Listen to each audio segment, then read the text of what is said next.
წინასწარ რო ქონდათ ურთიერთობა, წეს ხონდათ მე ისე მაგრამ წინასწარ რო ქონდათ ურთიერთობა 20-30% ოჯახდება.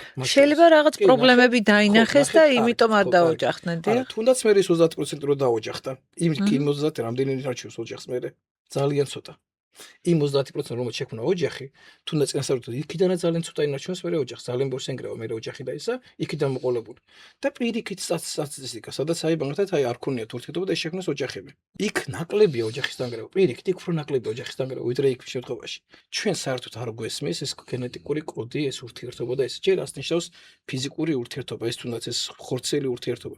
პავლე მოციქული პირდაპირ ამბობს, ეს ჩვენი სხეული არის ღვთის ტაძარი. ვინც ეს ტაძარი შეიბუწოს იგი ღმერთმაცო.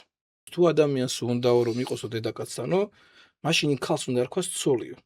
და პირიქით, თუ ადამიანს უნდა რომ კაცს უნდა ურთიერთობა, იმ კაცს უნდა რქვას ქმარი. სხვა შემთხვევაში არ შეიძლება რომ ურთიერთობა იყოს ფიზიკური. აი ადამიანს ვეუბნებ, ნახე, სანამ ეს ურთიერთობა დაიწყება. აი ეს ადამიანთან რო წვევები შენ და ფიზიკური ურთიერთობა, რა სტატუსია, ვინ ეს ადამიანი შენთვის? ქმარი, აი, როგორ წვევი ადამიანთან, რომელსაც ჯერ არანაირი სტატუსი არ აქვს.